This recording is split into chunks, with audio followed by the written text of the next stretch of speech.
Hello Year 4, welcome to another guided reading lesson. Today we're going to look at the chapter The Talking Valley, and then after you've heard me read it you can then answer your questions. So, The Talking Valley. Erik and his men travelled on until they came to a green valley full of blue flowers. Thorkind sniffed the breeze and said, "There is something curious about this valley," but they set off across it until they came to a tree leaning over a clear pool. "I have never seen such a tree before," said Erik. "Look, its bark is lined with gold." "So it is," cried his men, and they seized their knives and began to strip out the gold from the bark of the tree. But suddenly a gentle voice stopped them. "Don't," it said. Erik and his men looked all around them, but they could see no one, so they shrugged and carried on. And then the gentle voice spoke again. "Don't," it said, "for I will die."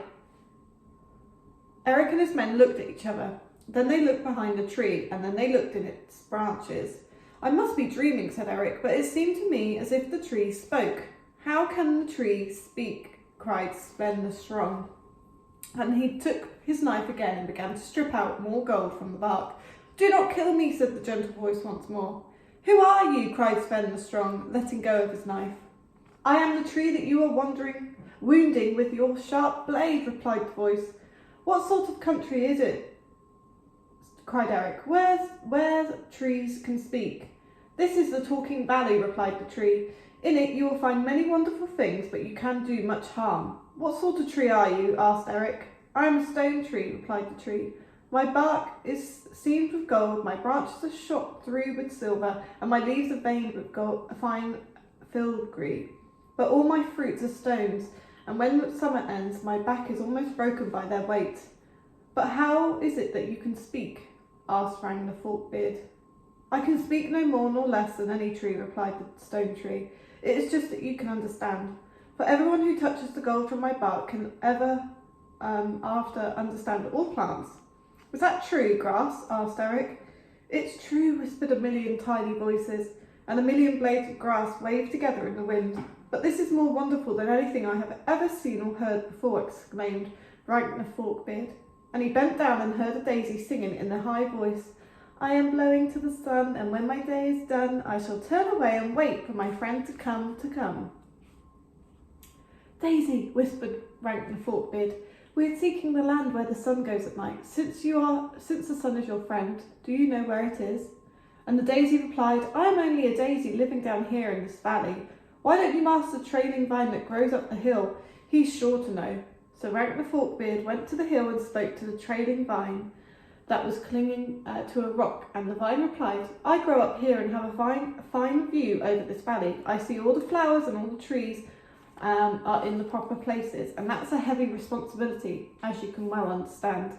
"But do you know the land where the sun goes at night, Vine?" asked Rank the Forkbeard. "Come to the point." "I like to go in all directions," replied the vine, "and take my time, but right now I'm climbing up this rock. Perhaps in a year or two I'll be able to look over the top, and then I'll be able to answer your question." "But we know," and some voices from higher up, and Rank the Forkbeard looked up to see some of the blue flowers that filled the valley, waving down to him. "Don't believe those orchids," said the vine. "They're full of tricks and they don't like strangers." But Rank the Forkbeard had already climbed up to the blue orchids. "Tell me," he said, "what you know." "Take one of my petals and eat it," said the blue flower nearest to him. So Rank the Forkbeard broke off a petal, and a hush went over the orchids. Then he ate the petal and waited, but nothing happened. "Well," said Rank the Forkbeard, but the blue orchids said nothing to him. So Rank the Forkbeard turned back to the vine and said, "Why do the orchids say nothing?" But the vine was also silent. Then Rank the Forkbeard suddenly knew that the magic power to hear and understand all plants had left him, and that he had been tricked by the blue orchids. Meanwhile, Erik and the others were still standing round the stone tree. Sven the Strong broke off a branch, and sure enough, just as the tree had said, it was shot through with silver. And while Sven was holding it, he heard a shout, "Run, run, run for your lives!" And he turned round and saw 3 hares racing across the meadow, and the biggest of the hares was calling to the others, "Run, little brothers, run!" "What is it you hear, Sven?"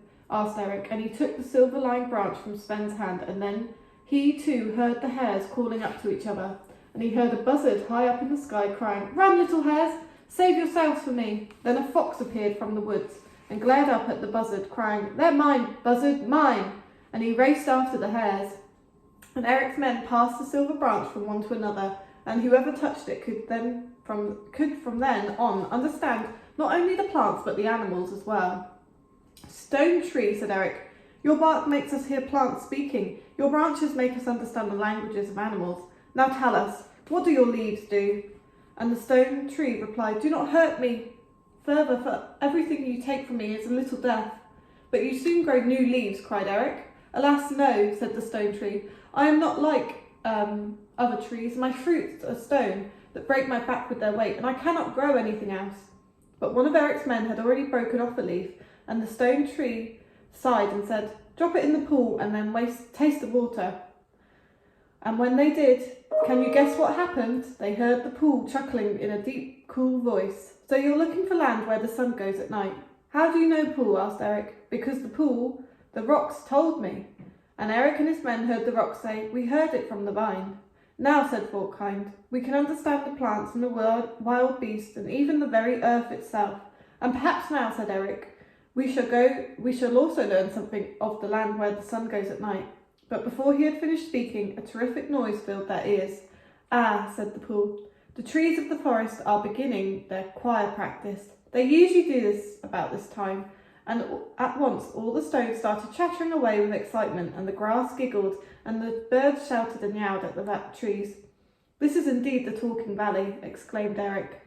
And for the rest of the day he and his men wandered through the valley, marvelling at the thousands of voices that they heard, and listening to the birds and the insects and the fish in the stream, the reeds at the water's edge, and the water itself, even the sticks and stones that lay by the wayside.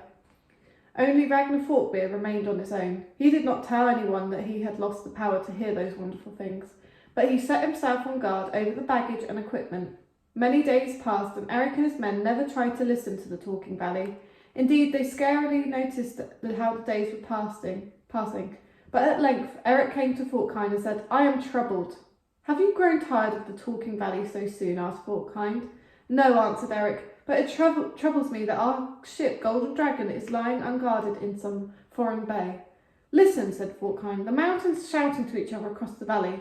"And it troubles me," went on Erik, "that while we stay in the Talking Valley here, we're forgetting our quest, to find the land where the sun goes at night." "Listen," said Forkhind, "the frogs are telling each other jokes, and the stream is singing a new song." At this, Erik wandered away from Forkhind, lost in thought. Then Erik called all his men together and said, "We must leave this valley of talk and find our ship, Golden Dragon." But the men were not listening to him. They were listening to the trees and the creatures calling from the dark wood. "We must carry on with our quest," shouted Erik. But it was no use. The men had already wandered away, and he stood there on his own. Then it was that he came across Ragnar Forkbeard sitting on guard. "How is it, Ragnar Forkbeard, that you alone pay no attention to all the plants and animals and stones are saying?" asked Erik. And so Ragnar Forkbeard told Erik that he had told no one else, how he had been tricked by the orchids, and hung his head, expecting Erik to laugh, but Erik did not laugh. "Perhaps you saved us all, Ragnar Forkbeard," he said. "Saved us all from what?" asked Ragnar Forkbeard. "From wasting the rest of our lives away in this valley of talk," replied Erik. And he ran to the blue orchids and tore off as many petals as he could and crushed them into the mead that they all drank at night. And the next day they woke up as men from a dream. "Did the flowers really sing yesterday?" they asked each other. "Is it really possible that the hills were talking to us last night?" Then they went on their way, and Erik did not tell them for what he had done until they were many miles away from the Talking Valley. And when Erik finally told them, the men grumbled and said he had taken away the most wonderful gift anyone had possessed. "But what good is such a gift to us," replied Erik, "if it stops us being ourselves? It is as useless as the fruits of the stone tree itself. We are men, and we must do what we set out to do." And so they went on their way and came to the bay where Golden Dragon lay at anchor. That's the end of that chapter. I wonder who you agree with, whether you agree with Erik and the fact that he stopped them all from listening to the plants and animals, or would you want to be one of the men that could hear it?